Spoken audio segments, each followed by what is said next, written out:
স্বাধীন মত প্রকাশে বাধা কাটেনি বললেন সিনিয়র সাংবাদিকরা। তারেক রহমানের সঙ্গে মতবিনিময় যে করেই হোক জবাবদিহিতা বজায় রাখতে হবে বললেন বিএনপি চেয়ারম্যান।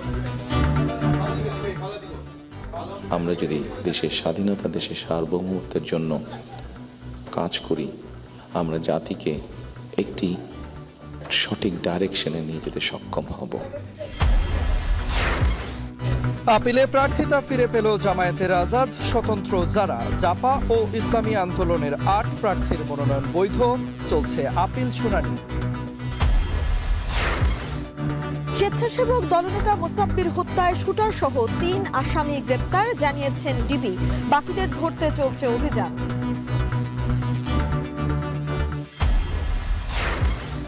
পাঁচ বছরে সড়ক দুর্ঘটনায় মৃত্যু বেড়ে দ্বিগুণ। বেশিরভাগই মোটরসাইকেল আরোহী। শুধু গত বছরেই মানব সম্পদের ক্ষতি জিডিপির ১.৫%।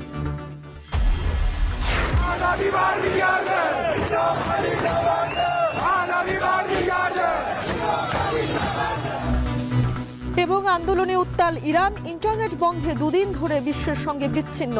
নিহত বেড়ে ৬২। দেশে ফেরার প্রস্তুতির কথা জানালেন নির্বাসিত রেজা পাহলভি।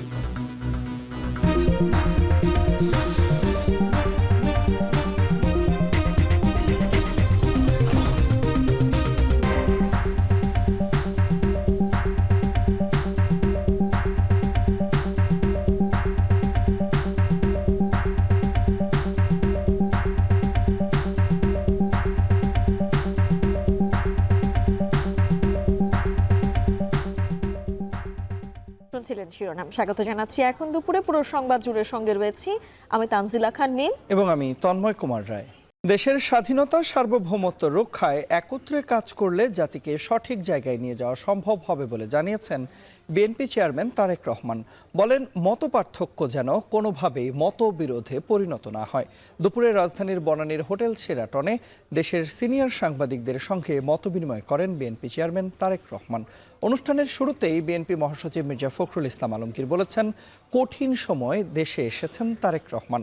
পরে নিজেদের মতামত তুলে ধরেন দেশের সিনিয়র সাংবাদিকরা। দৈনিক আমার দেশ সম্পাদক মাহমুদুর রহমান বলেছেন, মিডিয়ার নতুন বন্ধুদের নিয়ে বিএনপিকে সতর্ক থাকতে হবে। মানবজমিনের সম্পাদক মতিউর রহমান চৌধুরী বলেছেন, মব ভায়োলেন্সের কারণে মিডিয়া স্বাধীনভাবে লিখতে পারছে না। অতীতের মতো বিএনপি ভুল করলে দেশ অস্তিত্ব সংকটে পড়বে বলেও মন্তব্য করেন তিনি। পরে বিএনপি চেয়ারম্যান তারেক রহমান বলেছেন, ৫ আগস্টের আগে ফিরে যাবার সুযোগ নেই। যে করেই হোক জবাবদিহিতা বজায় রাখার আহ্বান জানান তিনি। জনাব তারেক রহমান, আপনি ১৭ বছর দেশে ছিলেন না, আপনি জানেন না এখানে কি হয়েছে। আপনার বিশিষ্ট লোকজন আপনাকে যা বলেছে এটাই আপনি শুনেছেন, এবং এখন যারা মিডিয়ার নতুন বন্ধুরা আপনাকে যেটা বলছে সেটাই আপনি শুনছেন, এবং সেটাই আপনি মনে করছেন এটাই বাংলাদেশের ১৭ বছরের ইতিহাস। বাংলাদেশের ১৭ বছরের ইতিহাস এটা না। এই আত্মদানকে কি করে একটা রাজনৈতিকভাবে, সামাজিকভাবে, প্রাতিষ্ঠানিক রূপ দেওয়ার দিকে এগোনো যায়, সে আলোচনাগুলি হলে আমার মনে হয় আমাদের সময়ের প্রতি, এই উৎক্রমণকালীন সময়ের প্রতি সুবিচার করা হবে। মব ভায়োলেন্সের কারণে আমরা অনেকটাই সাহসী হতে পারছি না, আমাদের হাত পা বাঁধা হয়ে যাচ্ছে। আমরা গণতন্ত্র চাই, স্বাধীন সাংবাদিকতা চাই এবং সুশাসন চাই। এটা নিয়ে আমরা অনেকে আলোচনা করছি, আপনাকে নিশ্চয়ই অনেকে বলেছেন। বাট একটি দুটি বিষয়ে আমি মনে হয় যথেষ্ট আলোচনা হচ্ছে না। সেটা হচ্ছে বাংলাদেশের অগ্রগতির জন্য আগামীর চ্যালেঞ্জেসগুলো কি। আজকে একটা বেশ কঠিন সময়ে আমাদের নেতা জনাব তারেক রহমান বিদেশ থেকে দেশে এসেছেন।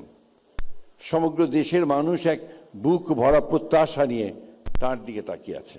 হিংসা, প্রতিশোধ, প্রতিহিংসা একটি মানুষ, একটি দল বা যেভাবে আমরা বিবেচনা করি তার পরিণতি কি হতে পারে আমরা দেখেছি ৫ই আগস্ট। এবং আমি সেজন্যই সকলকে অনুরোধ করব, দলমত নির্বিশেষে আমাদের মধ্যে মত পার্থক্য থাকবে, কিন্তু আমরা যদি চেষ্টা করি তাহলে সেই মত পার্থক্যের মধ্যে রেখে আলোচনার মাধ্যমে সেটি অনেক সমস্যার সমাধান হয়তো আমরা বের করে আনতে সক্ষম হব, কিন্তু কোনোভাবেই সেটি যাতে মতবিভেদের পর্যায়ে চলে না যায়। মতবিভেদ হলে জাতিকে বিভক্ত করে ফেললে কি হতে পারে আমরা দেখেছি। আজকে সেই জন্যই অনেকের মুখে অনেক হতাশার কথা আমরা শুনি, কিন্তু তারপরেও আশার কথা হচ্ছে যে তাদের কাছে ভবিষ্যতের চিন্তাও আছে, ভবিষ্যতের পরিকল্পনা আছে। আপিলে প্রার্থিতা ফিরে পেলেন ত্রয়োদশ জাতীয় সংসদ নির্বাচনে ঢাকার স্বতন্ত্র প্রার্থী তাসনিম জারা এবং কক্সবাজারে জামায়াতের প্রার্থী দলটির সহকারী সেক্রেটারি জেনারেল হামিদুর রহমান আজাদ। নির্বাচন কমিশনে আপিল নিষ্পত্তির প্রথম দিনে এ পর্যন্ত 36টি শুনানির মধ্যে 26টি বৈধ ঘোষণা হয়েছে, বাকিগুলো অবৈধ থাকছে। আর নানা কারণে স্থগিত করা হয়েছে 4টি মনোনয়নপত্র। শাহাদাত অভ্রের রিপোর্ট। ত্রয়োদশ জাতীয় সংসদ নির্বাচনের প্রার্থিতা ফিরে পেতে শনিবার সকাল থেকেই আগারগাঁও নির্বাচন কমিশনে হাজির হতে থাকেন দিনের কার্যতালিকায় থাকা 70টি আসনের প্রার্থীরা। প্রধান নির্বাচন কমিশনার AMM নাসির উদ্দিনের সভাপতিত্বে শুনানিতে অংশ নেন নির্বাচন কমিশনাররাও। আপিল শুনানির প্রথম দিনে প্রার্থিতা ফিরে পেয়েছেন কক্সবাজার 2 আসনের জামায়াত প্রার্থী হামিদুর রহমান আজাদ। মনোনয়ন বৈধ বলে ঘোষণা করা হয়েছে ঢাকা 9 আসনের স্বতন্ত্র প্রার্থী তাসনিম জারার। জনাব হামিদুর রহমান আজাদ সাহেবের মনোনয়নপত্রটি বাতিল করেছিলেন। তো কন্টেম্পটা তো একটা হচ্ছে সেপারেট একটা issues, this is not a designated crime, এবং এই গ্রাউন্ডেই আজকে আমাদের আপিলটা মঞ্জুর করা হয়েছে। নির্বাচন কমিশনে আমাদের যে আপিল সেটা মঞ্জুর হয়েছে। ঢাকা 9 স্বতন্ত্র প্রার্থী হিসেবে আমি যে মনোনয়নপত্র দিয়েছিলাম আমার প্রার্থিতা বৈধ ঘোষণা করা হয়েছে। শুনানি শেষে প্রার্থিতা ফিরে পাওয়ার অপেক্ষমান তালিকায় রয়েছে মুন্সিগঞ্জ 3 আসনের বিএনপি প্রার্থী মহিউদ্দিন। অন্যদিকে জাতীয় পার্টির 6টি আপিলের মধ্যে 5টি বৈধ বলে জানিয়েছে দলটির মহাসচিব। মহিউদ্দিন সাহেবের পক্ষে আমি আর্গুমেন্ট করেছি। এইখানে ওনারা কিন্তু আপনাদের কাছে ভুল ব্যাখ্যা দিয়েছেন। উনি কিন্তু কোনো লোন গ্রহণ করে নাই, উনি হচ্ছেন গ্যারান্টর। আমরা আশাবাদী তারা ন্যায় বিচার করবেন। আমাদের এই 5টি যে মনোনয়ন বাতিল হয়েছিল এখন পর্যন্ত শুনানি হয়েছে, তার মধ্যে 4টি গৃহীত হয়েছে, 1টি পেন্ডিং আছে। ইসলামী আন্দোলনের 5টি আপিল শুনানির মধ্যে 4টি আসনে মনোনয়ন বৈধ বলে ঘোষণা করা হয়েছে। মুফতি শামীম আহমেদের পক্ষে আজকে আপিলেট কোর্টে শুনানি করেছি, শুনানিতে সক্ষম হয়েছি এবং আপিলেট কোর্ট সন্তুষ্ট হয়ে আমাদের পক্ষে রায় দিয়েছে। 18 জানুয়ারি পর্যন্ত চলবে আপিল শুনানি, এরপর প্রার্থিতা প্রত্যাহার করা যাবে 20 জানুয়ারি পর্যন্ত। শাহাদাত অভ্র, এখন, ঢাকা। রাজধানীর আগারগাঁওয়ে নির্বাচন কমিশনে মনোনয়ন গ্রহণ ও বাতিলের বিরুদ্ধে করা আপিলের শুনানি চলছে। এ বিষয়ে বিস্তারিত জানাতে সেখান থেকে আমাদের সঙ্গে যুক্ত আছেন সহকর্মী শাহাদাত অভ্র। চলে যাচ্ছি অভ্রর কাছে।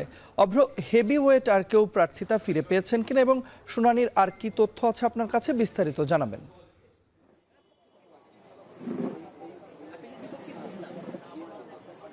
তন্ময়, এখন পর্যন্ত কিন্তু এই যে আপিল শুনানির যে 70 জনের যাদের কিনা আজকের দিনে আপিল শুনানি হবার কথা রয়েছে, এর মধ্যে 36টি আপিল শুনানি শেষ হয়েছে। এর মধ্যে 26 জনই কিন্তু হচ্ছে বৈধতা ফিরে পেয়েছে। তার মধ্যে যেই বাকি 10 জন আছে তাদের ক্ষেত্রে আমরা জানতে পেরেছি 6টি কিন্তু অবৈধ বলে ঘোষণা করে দিয়েছে নির্বাচন কমিশন, এবং বাকি 4 জনের স্থগিত করা হয়েছে, ব্যাখ্যা চাওয়া হয়েছে, সময় দেওয়া হয়েছে আগামী 2 দিন, যার কারণে কিন্তু আরো 2 দিন কিন্তু অপেক্ষা করতে হয়েছে বাকি 4 জনের জন্য। তার পাশাপাশি যারা কিনা অবৈধ বলে গণ্য হয়েছে তাদের আরো একবার সুযোগ রয়েছে উচ্চ আদালতে কেউ যদি আপিল করতে চায়। আর এই মুহূর্তে যে কার্যক্রমটি সেটি কিন্তু হচ্ছে 37 নাম্বার যেই আসনটি আছে সেই আসনের কিন্তু আপিল শুনানি চলছে।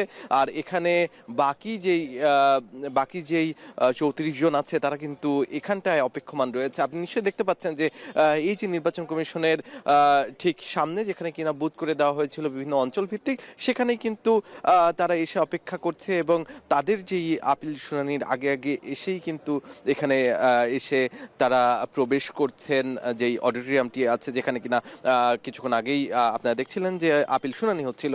সেই আপিল শুনানিতে মোট 3 জন প্রবেশ করতে পারবে, যিনি প্রার্থী এবং তার সাথে 2 জন, একজন হতে পারে আইনজীবী এবং যুক্তিতর্ক করার জন্য তার সাথে আরো একজন যেতে পারবে।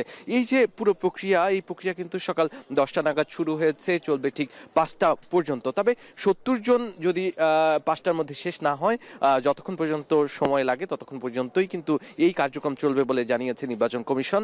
তার পাশাপাশি আমরা সকালে যখন এসেছি তখনই কিন্তু বলা হয়েছে যে এই যে আজকের যুক্তিতর্কের মাধ্যমে সবাই যারা কিনা নির্বাচনে অংশগ্রহণ করতে চায় অবৈধ বলে গণ্য হয়েছে, তাদের পক্ষ থেকে সর্বোচ্চ যেই ব্যাখ্যা সেটি কিন্তু হচ্ছে চাওয়া হয়েছে এবং যুক্তিতর্ক কিন্তু তন্ময় সকাল থেকেই চলছে।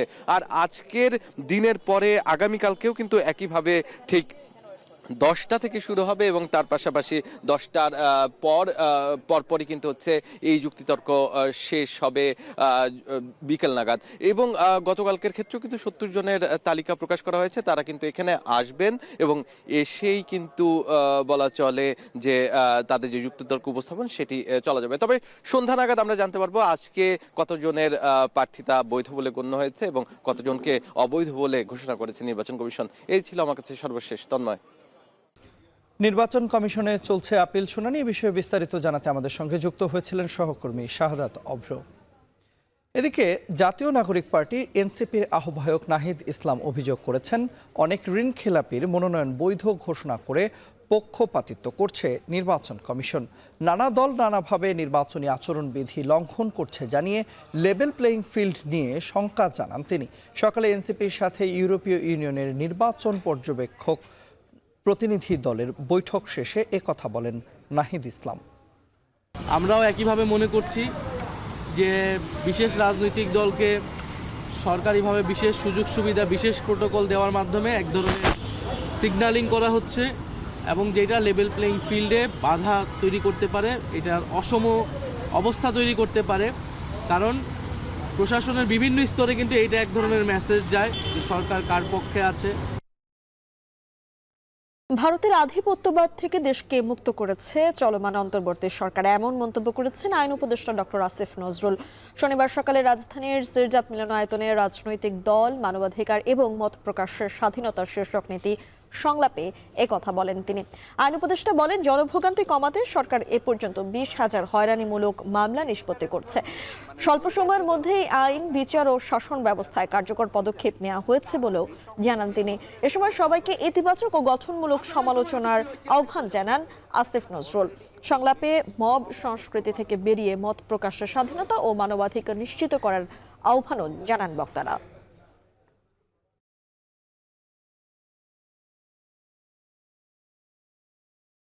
20,000-এরও বেশি হয়রানিমূলক মামলা, যেখানে প্রায় 5 লক্ষ আসামি ছিল বিরোধী দলের ভিন্ন মতের মানুষের, সেই মামলা প্রত্যাহার হয়েছে 20,000-এরও বেশি।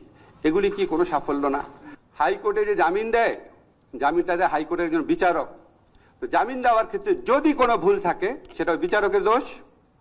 এই বিচারকদের অনেকেই আওয়ামী লীগ ফ্যাসিস্ট আমলে নিয়োগ পাওয়া, তাদেরকে সরানোর দায়িত্ব ছিল প্রধান বিচারপতির অধীনে সুপ্রিম জুডিশিয়াল কাউন্সিলের।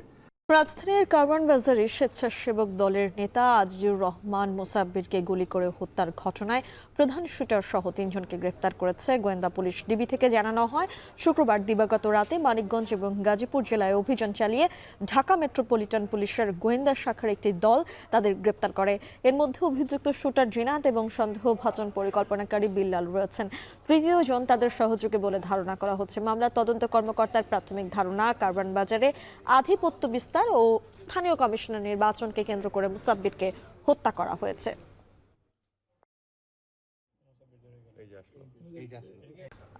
তন্ময়, একটু বলতে চাই যে আমরা দেখেছি সম্প্রতি যে দুর্ঘটনাগুলো ঘটেছে, যদি পরিসংখ্যান দেখে বলি, 5 বছরে দেশে সড়ক দুর্ঘটনায় মৃত্যুর সংখ্যা দ্বিগুণ বেড়েছে এবং গত বছর সড়ক দুর্ঘটনায় নিহত হয়েছেন প্রায় 7,500 মানুষ আর আহত হয়েছেন প্রায় 16,500। এদের বেশিরভাগই কিন্তু মোটরসাইকেল আরোহী। দুপুরে মূলত রোড সেফটি যে ফাউন্ডেশন রয়েছে তারা এই প্রতিবেদনটি প্রকাশ করেছে। তাদের প্রতিবেদন অনুযায়ী গত 1.5 বছরে এসব দুর্ঘটনায় আমরা যদি মানব সম্পদের ক্ষতির বিবেচনা করি তাহলে এটি আমাদের মোট জিডিপির প্রায় 1.5%। সহকর্মী শম্পা বিশ্বাসের প্রতিবেদন, সেখানে জানবো বিস্তারিত। শুক্রবার ঢাকা চট্টগ্রাম মহাসড়কে যাত্রীবাহী বাসের সাথে অটোরিকশা ও মোটরসাইকেলের সংঘর্ষে আগুন ধরে 4 জন নিহত হন। একই দিন ঢাকা মাওয়া এক্সপ্রেসওয়েতে মুন্সিগঞ্জের শ্রীনগর উপজেলার ফেরিঘাট এলাকায় যাত্রীবাহী বাসের চাপায় নিহত হন 2 মোটরসাইকেল আরোহী। তো স্যারকে আমি অনুরোধ করছি তার দেশে সড়ক দুর্ঘটনার এমন চিত্র নিত্যদিনের, যা প্রতি বছরই বাড়ছে। দুপুরে ঢাকা রিপোর্টার্স ইউনিটিতে গত বছরের সড়ক দুর্ঘটনার বিস্তারিত নিয়ে প্রতিবেদন প্রকাশ করে রোড সেফটি ফাউন্ডেশন। এতে বলা হয় 2020 সালের তুলনায় 2025 সালে সড়ক দুর্ঘটনায় মৃতের সংখ্যা বেড়েছে দ্বিগুণেরও বেশি। গত বছর দেশের 7,500 সড়ক দুর্ঘটনায় নিহত হয়েছেন 7,359 জন এবং আহত হয়েছেন প্রায় 16,500। দেশে সড়ক দুর্ঘটনা ঘটেছে 7,584টি। প্রতিবেদন অনুযায়ী 85% দুর্ঘটনার কারণ যানবাহনের অতিরিক্ত গতি। এছাড়া দুর্ঘটনায় ঢাকা বিভাগে সবচেয়ে বেশি মৃত্যু হয়েছে আর সবচেয়ে কম বরিশাল বিভাগে। ঢাকা বিভাগে সবচেয়ে বেশি দুর্ঘটনা ও প্রাণহানি ঘটেছে। 2,139টি দুর্ঘটনায় 2,018 জন নিহত হয়েছেন। বরিশাল বিভাগে সবচেয়ে কম 448টি দুর্ঘটনায় 420 জন নিহত হয়েছে। এদিকে প্রতিবেদনে বলা হয়েছে 2025 সালে সড়ক দুর্ঘটনায় যে পরিমাণ মানব সম্পদের ক্ষতি হয়েছে তার আর্থিক মূল্য 25,500 কোটি টাকার সমান, যা জিডিপির 1.5%। 2025 সালে সড়ক দুর্ঘটনায় যে পরিমাণ মানব সম্পদের ক্ষতি হয়েছে তার আর্থিক মূল্য 25,550 কোটি 8,52,000 টাকার মতো।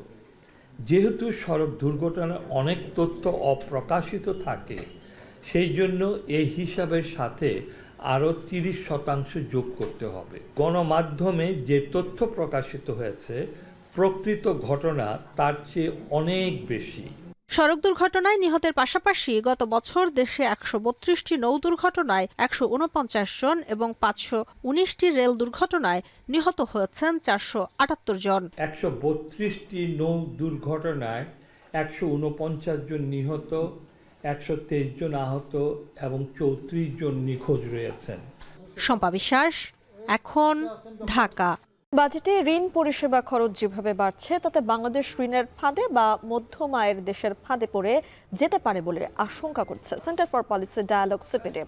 সকালে নির্বাচনী বাগে অর্থনীতির বহুমাত্রিক ঝুঁকি বিষয়ক এক সংবাদ সম্মেলনে এই আশঙ্কার কথা জানানো হয়। সংকট কাটাতে বৈদেশিক বিনিয়োগের যথাযথ ব্যবহারের উপর গুরুত্ব দেওয়ার পরামর্শ দিয়েছে সংস্থাটি। নাইম কামালের প্রতিবেদন। চলতি 2025-26 অর্থবছরের প্রথম 5 মাসে রাজস্ব আদায়ে 15% প্রবৃদ্ধি অর্জন করে জাতীয় রাজস্ব বোর্ড। তবে লক্ষ্যমাত্রা পূরণ করতে পারেনি প্রতিষ্ঠানটি। ফলে রাজস্ব আদায়ে ঘাটতি দাঁড়ায় প্রায় 24,500 কোটি টাকা। এনবিআরের তথ্য বলছে এই 5 মাসে মোট রাজস্ব আদায় হয়েছে প্রায় 1.5 লাখ কোটি টাকা, অথচ একই সময়ে লক্ষ্যমাত্রা ছিল প্রায় 2.25 লাখ কোটি টাকা। রাজস্ব আদায়ের যখন এই হাল, তখন চলতি অর্থবছরে মূল বাজেটের তুলনায় 24,000 কোটি টাকার বেশি লক্ষ্যমাত্রা নির্ধারণ করে সরকার। এই অর্থ কিভাবে, কোথা থেকে আয় করা হবে সে বিষয়ে প্রশ্ন তুলেছেন সিপিডির নির্বাহী পরিচালক ডক্টর ফাহমিদা খাতুন। শনিবার সকালে সংস্থাটির কার্যালয়ে এক সংবাদ সম্মেলনে এমন প্রশ্ন তোলেন তিনি। যে মূল বাজেটের যে লক্ষ্যমাত্রা থাকে সেটা পূরণ করতেই কিন্তু এনবিআরকে হিমশিম খেতে হয়। এখন এই সামনে আরো নির্বাচন হচ্ছে এবং অর্থনৈতিক গতি কিছুটা মন্থরও রয়েছে, সেই জন্য এই বাড়তি লক্ষ্যমাত্রাটা অর্জন কিভাবে সম্ভব এবং এই লক্ষ্যমাত্রাটা দেওয়া বাস্তবসম্মত কিনা সেখানে একটা প্রশ্ন রয়ে যায়। সংকট কাটাতে তাই রাজস্ব আহরণের স্বচ্ছতার পাশাপাশি বিদেশি অর্থায়নে প্রকল্প বাস্তবায়নের প্রতি গুরুত্ব দেওয়ার পরামর্শ দেন তিনি। যদিও বৈদেশিক ঋণের ফাঁদে পড়া শঙ্কার দিকে সরকার এগিয়ে যাচ্ছে বলে মন্তব্য করেন সংস্থাটির সম্মাননীয় ফেলো ডক্টর মোস্তাফিজুর রহমান। গত 2 বছর বাংলাদেশের স্বাধীনতার পরবর্তীতে যে বাজেটগুলো দেওয়া হয়েছে তার মধ্যে সবসময় সরকারি কর্মচারীদের বেতন ভাতা পেনশন এইটা ছিল নাম্বার 1 এবং শিক্ষা ছিল নাম্বার 2। এখন কিন্তু শিক্ষা চলে গেছে নাম্বার 3-তে। আমাদের ঋণের, দেশি এবং বিদেশি ঋণের সুদের পরিষেবা এটা চলে এসেছে নাম্বার 2-তে। সো এটা থেকেও বোঝা যায় যে একটা ঋণ ফাঁদের দিকে আমরা পড়ে যেতে পারি। অনেক সময় আমাদের মতো দেশ যেগুলো নাকি লো ইনকাম কান্ট্রি থেকে লোয়ার মিডল ইনকাম কান্ট্রি হয়েছে, তারা লোয়ার মিডল ইনকাম ট্র্যাপে পড়ে যায়। যদি আমরা ঠিকমতো এই রাজস্ব ব্যবস্থাটা ম্যানেজ করতে না পারি তাহলে রাজস্ব হারানোর সম্ভাবনা রয়েছে। এটা মাথায় রেখে আমাদেরকে পরিকল্পনা করতে হবে। এমন পরিস্থিতিতে বিনিয়োগ ছাড়া দেশের অগ্রগতি সম্ভব না জানিয়ে সংস্থাটি বলছে, সংকট কাটাতে হলে দেশের সম্ভাবনাময় তরুণ সমাজকে দক্ষ করে গড়ে তুলতে হবে। ঠিক করার ব্যাপারে উদ্যোগ নিয়েছে, সেগুলো তো একটা সিগন্যালিং ইমপ্যাক্ট গেছে। নাইম কামাল, এখন, ঢাকা।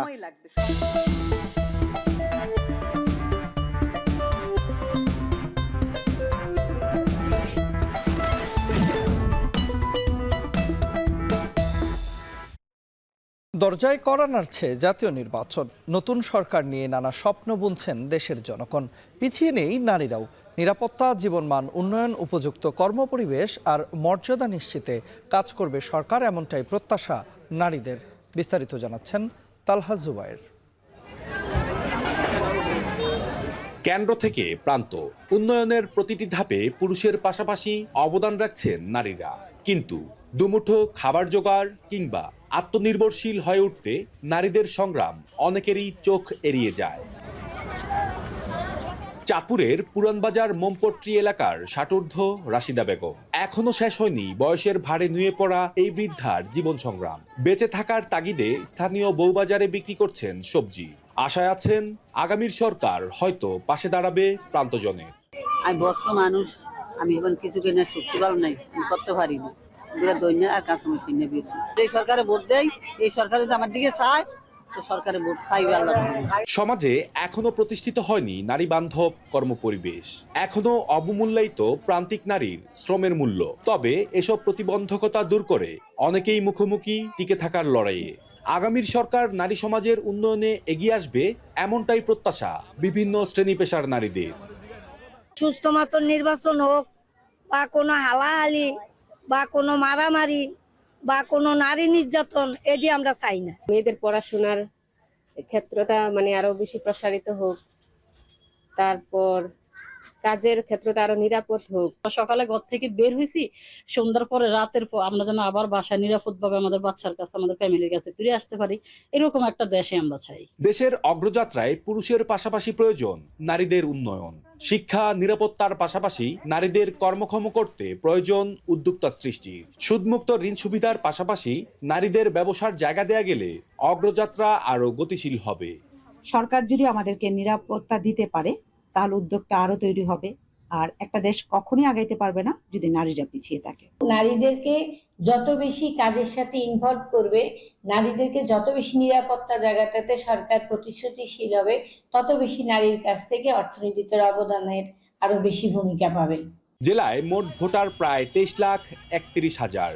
এর মধ্যে প্রায় 12 লাখ পুরুষ ভোটারের পাশাপাশি নারী ভোটার প্রায় 11,30,000, যাদের ভোটাধিকারে নির্বাচিত হবে আগামীর সরকার।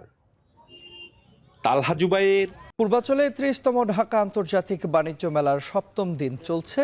সকালের দিকে কিছুটা বেচাকেনা কম থাকলেও বেলা বাড়ার সঙ্গে সঙ্গে জমে উঠেছে মেলা প্রাঙ্গণ। বাণিজ্য মেলা প্রাঙ্গণ থেকে বিষয়ে বিস্তারিত জানাতে যুক্ত হচ্ছেন ফেরদৌস রহমান। চলে যাচ্ছি ফেরদৌসের কাছে। ফেরদৌস, জানাবেন যে ছুটির দিনে কেমন জমে উঠল বাণিজ্য মেলা এবং ক্রেতা দর্শনার্থীদের ভিড় কেমন দেখছেন? আমি এখন রয়েছি রাজধানীর থেকে অদূরে পূর্বাঞ্চলের 30তম আন্তর্জাতিক বাণিজ্য মেলায়। এখানে কিন্তু আমরা দেখতে পাচ্ছি যে আজকে কিন্তু মেলার 7ম দিন চলছে। সকাল থেকে কিছুটা কম হলেও বেলা বাড়ার সঙ্গে সঙ্গে কিন্তু দুপুরের পর থেকে কিন্তু ক্রেতা দর্শনার্থীদের সংখ্যা বাড়ছে। তারা কিন্তু দোকানগুলোতে ভিড় জমাচ্ছেন, তাদের পছন্দের জিনিসপত্র তারা দেখছেন, কেউ কেউ ক্রয় করছেন। আমরা কিন্তু দেখতে পাচ্ছি যে এখানে বিভিন্ন দেশি বিদেশি দোকানগুলো কিন্তু সজ্জিত রয়েছে বিভিন্ন পণ্যে। এখানে কিন্তু নারী এবং শিশুরাও কিন্তু তাদের পছন্দের জিনিসপত্র ক্রয় করছেন, কেউ দেখছেন তাদের পছন্দের জিনিস গুলো ঘুরে ঘুরে দেখছেন। আমরা যদি একটু বলে রাখতে চাই যে মেলা শুরু হওয়ার থেকে আজকে পর্যন্ত গেল 2 দিন ধরে কিন্তু একটু বেচাকেনা একটু ভালো হচ্ছে, সন্তোষজনক হচ্ছে। আমরা এখানে দোকানিদের সঙ্গে কথা বলেছি, তারা যেমনটি আমাদেরকে জানিয়েছেন যে গেল শুক্রবার অর্থাৎ গতকাল শুক্রবার কিন্তু কেনাবেচা একটু সন্তোষজনক হয়েছে, লোকজন ভিড় জমিয়েছেন। তারা কিন্তু আশা করছেন যে আজ শনিবার সাপ্তাহিক আরেকটি ছুটির দিন হওয়াতে অর্থাৎ সরকারি অফিসগুলো আজকেও বন্ধ রয়েছে, তো সেদিক থেকে কিন্তু তারা আমাদেরকে জানাচ্ছেন যে আজকেও বেচা কিনা কিন্তু তাদের আশা অনুযায়ী কিন্তু বেচা কিনা চলবে। এবং তারা আমাদেরকে যেমনটি জানিয়েছেন যে আজকেও শুক্রবারের মতো কিন্তু আজও বেচা কিনা তাদের প্রত্যাশিত অনুযায়ী হবে এবং লোকজন যেভাবে ভিড় করছেন তারা কিন্তু আশা করছেন যে আজকেও ভালো বিক্রি করতে পারবেন। তো রাজধানীর পূর্বাঞ্চলের বাণিজ্য মেলা থেকে আমার কাছে ছিল এই সবশেষ। বাণিজ্য মেলা প্রাঙ্গণ থেকে আমাদের সঙ্গে যুক্ত হয়েছিলেন সহকর্মী ফেরদৌস রহমান। ইরানে চলমান সরকার বিরোধী সহিংসতায় যুক্তরাষ্ট্রকে দায়ী করে কড়া হুঁশিয়ারি দিয়েছেন দেশটির সর্বোচ্চ ধর্মীয় নেতা আয়াতুল্লাহ আলী খামেনি। অন্যদিকে মার্কিন প্রেসিডেন্ট ডোনাল্ড ট্রাম্প ফের হুঁশিয়ারি দিয়ে বলেছেন, বিক্ষোভকারীদের হত্যা করা হলে ইরানে হামলার জন্য প্রস্তুত যুক্তরাষ্ট্র। আরও জানাবেন ফজলা রাব্বি খান। সড়কে সড়কে হাজার হাজার মানুষের বিক্ষোভ, সহিংসতা, আগুন জ্বলছে সরকারি ও গুরুত্বপূর্ণ বিভিন্ন স্থাপনা। ইরানের অর্থনৈতিক সংকটের জেরে শুরু হওয়া আন্দোলন এখন রূপ নিয়েছে সরকার বিরোধী আন্দোলনে। দিন যতই যাচ্ছে উত্তেজনার পারদ আরও তুঙ্গে উঠছে। ইন্টারনেট সংযোগ বিচ্ছিন্ন থাকায় বহির্বিশ্বের সঙ্গে প্রায় অনেকটাই বিচ্ছিন্ন ইরান, যে কারণে চলমান সহিংসতার মৃত্যুর প্রকৃত সংখ্যা নিয়েও তৈরি হয়েছে ধোঁয়াশা। বিভিন্ন আন্তর্জাতিক গণমাধ্যম নানা সংখ্যা প্রকাশ করলেও টাইম ম্যাগাজিন দাবি করছে 2 শতাধিক বিক্ষোভকারী নিহত হয়েছে। এদিকে টেলিভিশনে দেওয়া এক ভাষণে বিক্ষোভকারীদের উদ্দেশ্যে কড়া হুঁশিয়ারি দিয়ে ইরানের সর্বোচ্চ ধর্মীয় নেতা আয়াতুল্লাহ আলী খামেনি পিছু হটবেন না বলে সাফ জানিয়ে দিয়েছেন। متعلق به کشور خودشون رو خراب کردن، مثلا فرض کنید فلان ساختمان دیواری رو خراب کردن برای که دل رئیس جمهور آمریکا خوش بیاد। বিক্ষোভকারীরা যুক্তরাষ্ট্রের মদদে আন্দোলন করছে এবং মার্কিন প্রেসিডেন্টকে খুশি করার জন্য ভাঙচুর করছে বলেও অভিযোগ করেন তিনি। ট্রাম্পকে তার নিজ দেশের দিকে নজর দেওয়ার কথা বলেন খামেনি। انسان شریف روی کار آمده در مقابل کسانی که تخریبگرند جمهوری اسلامی کوتاه نخواهد آمد। এদিকে ট্রুথ সোশ্যাল পোস্টে মার্কিন প্রেসিডেন্ট ডোনাল্ড ট্রাম্প আবারও হুঁশিয়ারি দিয়ে বলেছেন, যদি ইরান শান্তিপূর্ণ বিক্ষোভকারীদের ওপর গুলি চালায় এবং সহিংসভাবে হত্যা করে তাহলে যুক্তরাষ্ট্র তাদের উদ্ধারে এগিয়ে আসবে। যুক্তরাষ্ট্র যে কোনো মুহূর্তে প্রস্তুত বলেও হুমকি দেন তিনি। ইরানে প্রাণহানির ঘটনায় জাতিসংঘ খুবই উদ্বিগ্ন বলে জানিয়েছেন জাতিসংঘের মুখপাত্র স্টিফেন ডুজারিক। শান্তিপূর্ণভাবে বিক্ষোভ করার অধিকার সবার রয়েছে বলে জানান তিনি। Continuing to follow the situation extremely closely, very disturbed by the loss of life that we've seen. As in my answer to Deji, people anywhere in the world have a right to demonstrate peacefully, and governments have a responsibility to protect that right and to ensure that that right is respected. এদিকে বিক্ষোভকারীদের রাজপথ থেকে সরে না যেতে এবং আরও 2 রাত সড়ক দখল করে বিক্ষোভ চালিয়ে যাওয়ার আহ্বান জানিয়েছেন ইরানের নির্বাসিত যুবরাজ রেজা পাহলভি। শহরের কেন্দ্রগুলোতে দখল নিতেও বিক্ষোভকারীদের প্রতি আহ্বান জানান তিনি। এক ভিডিও বার্তায় পরিবহন কর্মী থেকে শুরু করে তেল, গ্যাস, বিশেষ করে জ্বালানি খাতে কর্মরত শ্রমিকদের দেশব্যাপী বিক্ষোভ শুরুর ডাক দেন। সেই সঙ্গে দেশে ফেরার প্রস্তুতির কথাও জানান পাহলভি।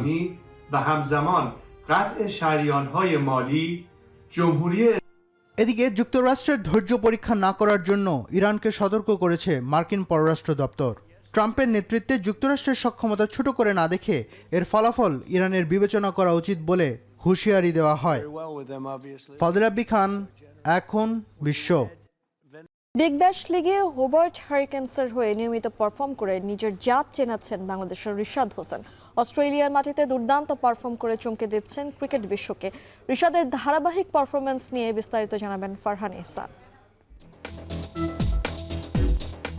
বাংলাদেশি লেগ স্পিনার রিশাদ হোসেন যেন নতুন করে অস্ট্রেলিয়ার মাটিতে নিজের পরিচয় করেছেন। হোবার্ট হারিকেন্সের হয়ে বিগ ব্যাশ লিগে দুর্দান্ত পারফরমেন্সে নজর কাটছেন ক্রিকেট বিশ্বের। ধারালো লেগ স্পিন, নিয়ন্ত্রিত লাইন লেন্থ আর গুরুত্বপূর্ণ সময়ে উইকেট শিকার করে আলো ছড়াচ্ছেন পুরো লিগে।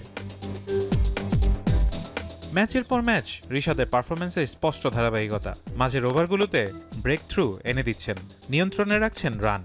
বড় শুট খেলতে গিয়ে একের পর এক ব্যাটসম্যান পড়ছেন তার ফাঁদে। বৈচিত্র্য, সাহস আর আত্মবিশ্বাস সব মিলিয়ে রিশাদ যেন হয়ে উঠছেন দলের নির্ভরতার নাম।